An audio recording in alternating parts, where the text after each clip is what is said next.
दोस्तों, आज हम ये ब्लाउज की कटिंग करने जा रहे हैं। ये हमारा पीस है, चलिए मिलके इसकी कटिंग करते हैं। ये मेन फैब्रिक है, इसमें वर्क दिया हुआ है नीचे बाही का। और ये देखिए अस्तर, ये वाला अस्तर आप लोग अगर इस्तेमाल करिए तो बहुत अच्छा रहता है। इसका जो अर्ज होता है, कपड़ा भी बिना कलफ वाला रहता है, एकदम सॉफ्ट।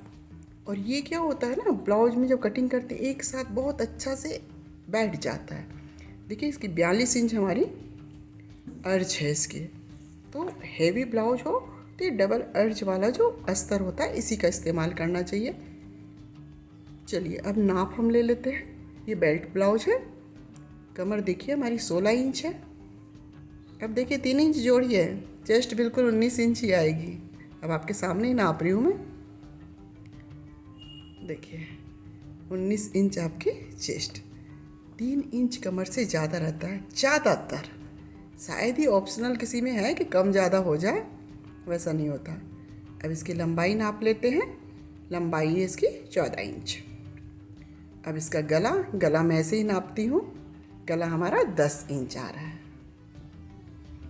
ठीक है। तो सबसे पहले हम क्या करते हैं, इसमें बाही में जो वर्क दिया हुआ कटवर्क, तो हम बाही का कपड़ा फोल्ड कर लिए हैं और इसके बाद इसको कटिंग कर लें। बंद भाग मैंने अपने हाथ की तरफ में रखा है। आस्तीन की लंबाई हमको तैयार 9.5 इंच रखनी है। तो नीचे से तो हमारे कटेगा मुड़ेगा नहीं, इसलिए 1/2 इंच ज़्यादा ली है मैंने। 3 इंच उधर से और 3 इंच इधर से। 1.5 इंच पर फिर एक निशान लगाना है। 8 इंच इसकी चौड़ाई आ रही है, हो जाएगी 8 इंच में। गोल करके बाजू चढ़ा देंगे और 3 और 1.5 को मिलाते हुए बाँह की शेप दे देनी है। तिरछी कटिंग नहीं दे रही हूँ मैं, क्योंकि वर्क है इसमें नीचे, वो हम सिलाई के साथ अटैच करने के बाद में दे देंगे। इसका जो जुड़ा हुआ भाग है उसको खोल ले रहे हैं। इसके बाद क्योंकि इसमें वर्क है, प्रिंट भी है, तो इसमें उल्टा सीधा होने का कोई खतरा नहीं है। तो इसको 1.5 इंच पर खिसका करके, और ये जो देखिए हमारी शेप इसमें साफ़ नहीं दिख रही होगी आपको क्योंकि एक ही रंग की है। ये शेप जो एक्स्ट्रा फैब्रिक है इसको हम काट करके निकाल दे रहे, तो हमारी आगे की कटिंग हो जाएगी। ये देखिए ये आगे की कटिंग हो गई। तो बाही हमारी कट गई है, अस्तर में काटनी अभी बाकी है। अब हम क्या करेंगे, अस्तर और इसको मेन फैब्रिक को दोनों को एक साथ बिछाएंगे। नीचे 1.5 इंच एक्स्ट्रा रखूँगी मैं। जो हमारी साड़ी वाली फैब्रिक है उसको 1.5 इंच एक्स्ट्रा लंबाई में मैं रख रही हूँ। इसमें भी बंद भाग मेरी हाथ की तरफ में है, खुला भाग दूसरी तरफ है। इस ब्लाउज में क्या है, हम बेल्ट भी अलग से नहीं निकालेंगे, साथ में ही बेल्ट भी कटिंग हो जाएगी। कपड़े को एक बराबर बिल्कुल बिछा करके और इसके बाद हमको इसकी शेप लगानी है। सबसे पहले हमको क्या करना है, हमारी लंबाई थी 14 इंच, ठीक है। तो हम 14 इंच लंबाई लेंगे और आधा इंच जो है 0.5 जो है वो एक्स्ट्रा लेंगे, यानी कि 14.5 इंच हम पल्ले की लंबाई लेंगे। आधा इंच सिलाई का है, 14 इंच मेरा तैयार आएगा। इसके बाद 5.5 इंच पर एक लाइन खींच लेनी है हमको, जो गला और कंधे का मेजरमेंट हो जाएगा। इसके बाद 5.5 इंच ही आर्म होल हम लेंगे।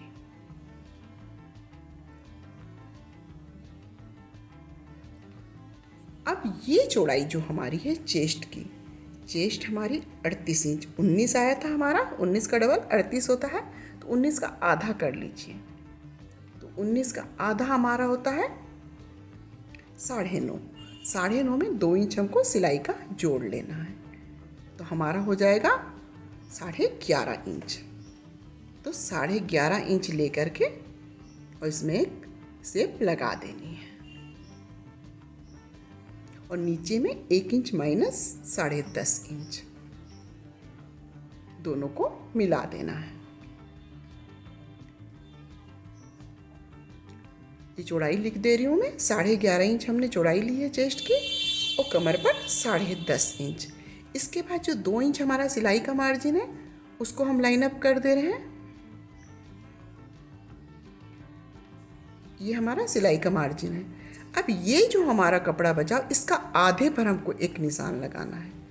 सिलाई के मार्जिन के बाद जो हमारी फैब्रिक बची है वहाँ हाफ पर हमको एक निशान लगाना है और नीचे से जो हमने 1.5 इंच ये लिए साड़ी वाली फैब्रिक वहाँ से 6 इंच पर प्लेट का निशान लगा देना है।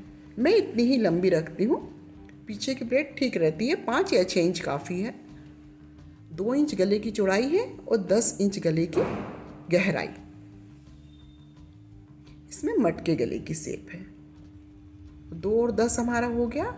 अब यहाँ से 3.5 इंच,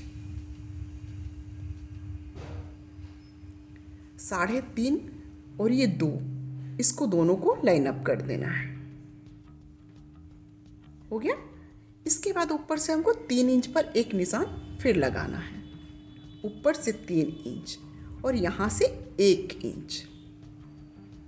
इसमें हमारी मटके गले की शेप आएगी। जैसे मैं मिला रही हूँ ऐसे शेप लगाते हुए देखिए, हल्का सा शेप और हल्का सा इसमें लाइन से बाहर निकलेंगे, देख लीजिए, और फिर वापस हम नीचे हमारी शेप में मिल जाएंगे। तो इससे हमारी खूबसूरत सी गले की डिजाइन मटके गले की तैयार हो जाएगी। अब हमको मुड्ढे की शेप दे देनी है। हो गया। अब इसको जल्दी से हम कटिंग कर लेते हैं। पीछे का पल्ला काटने के बाद ये देखिए, प्लेट अगर हम 1/2 इंच का देंगे, इसके बाद देखिए हमारा ये 16 इंच कमर थी ना, तो ये 8 इंच तैयार आएगी एकदम नापने के बाद में। हो गया, बिल्कुल 8 इंच आएगी और 2 इंच आप सिलाई का मार्जिन, बिल्कुल परफेक्ट साइज आता है। आपको कहीं से भी कम ज़्यादा करने की ज़रूरत नहीं। अगर आप नाप से कटिंग करते हैं तो आपका ब्लाउज का नाप बहुत सुंदर आएगा। अब हम इसमें आगे की पल्ले की शेप लगा रहे हैं। बेल्ट ब्लाउज है तो बेल्ट भी इसमें साथ में ही शेप लग जाएगी। अब वो किस तरीके से लगानी है सो आप देखिए। पीछे वाला पल्ला हम इसके ऊपर रखेंगे, जहाँ से हमने मुड्ढा कटिंग किया है वहीं से इसको खिसका करके पीछे का पल्ला हम रख दे रहे हैं। अब इसके बाद इसमें हम मुड्ढे की शेप लगा देंगे। बगल में जो है ये सीधा ही रखेंगे, इसमें हम तिरछी शेप नहीं लगाएंगे। जैसे जैसे शेप है वैसे वैसे हम शेप लगा देंगे। नीचे से 2 इंच नाप करके एक निशान लगाएंगे। यहाँ तक हमारा ऊपर का पल्ला रहेगा और नीचे हमारी बेल्ट की शेप रहेगी। आगे जो हमारी गले की जहाँ तक शेप है पल्ले की चौड़ाई, उससे थोड़ी सी ज़्यादा लेंगे, 1/2 इंच से कम, मतलब 0.2 कम से कम सिलाई का एक्स्ट्रा लेंगे। और नीचे हमारा जितना है सब हम शेप लगा लेंगे। उसको हटा दे रहे हैं। ये जो हमने 2 इंच माइनस किया है वहाँ पर सीधा लाइन अप कर लेंगे। इससे हमारा ये 2 पार्ट में हो जाएगा कि नीचे हमारी बेल्ट और ऊपर हमारा ये ऊपर का भाग रहेगा पल्ले आगे का। 5.5 इंच गले की गहराई और 2.5 इंच से 0.2 जो हमने एक्स्ट्रा लिया है उतनी ज़्यादा है गले की चौड़ाई। गले की गोलाई दे रहे हैं। इसके बाद हम ऊपर से 9 इंच पर निशान लगाएंगे, ऊपर से 9 और इधर से 4 इंच। ये हमारी चेस्ट रेखा हो जाएगी।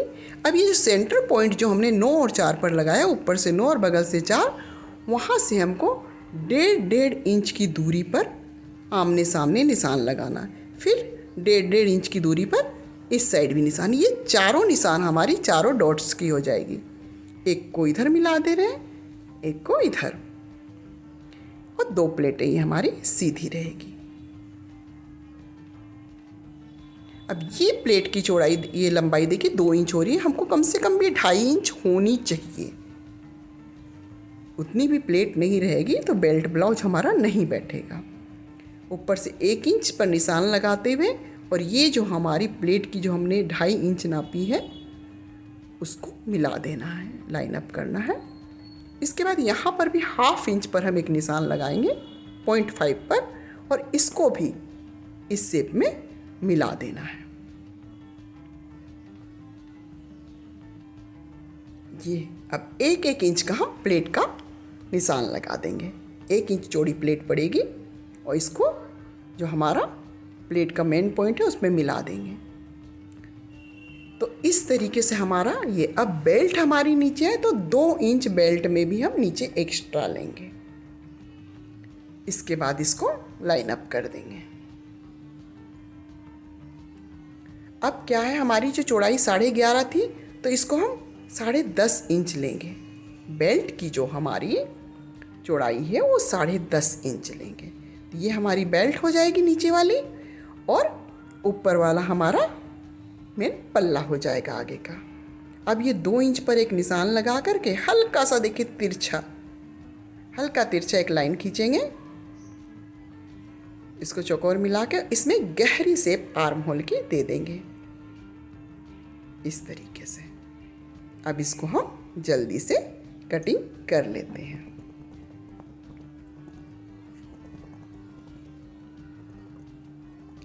अभी मैंने नीचे फैब्रिक ज़्यादा ली है, उसको 2 इंच काट ली, मतलब नीचे जो हमारी मोड़ने के लिए उसको ही फैब्रिक को ज़्यादा लेना है हमको। ये देखिए, अब 1 इंच का हम प्लेट देंगे इस तरीके से। ये बेल्ट को रखिएगा तो हमारा ये बराबर बिल्कुल आ जाएगा। अब बाकी लंबाई में जो ज़्यादा कम होगा उसको काट करके बराबर कर लेंगे। अब हम अस्तर जो है, सब तो हमारी कटिंग हो गई है, बेल्ट भी निकल गई, नीचे वाला पल्ला हमारा बेल्ट हो गया। अब ये जो फैब्रिक बची हुई इसमें से आस्तीन की कटिंग कर ले रहे हैं। आस्तीन को रखेंगे और रख करके जैसे है वैसे ही कटिंग कर लेंगे।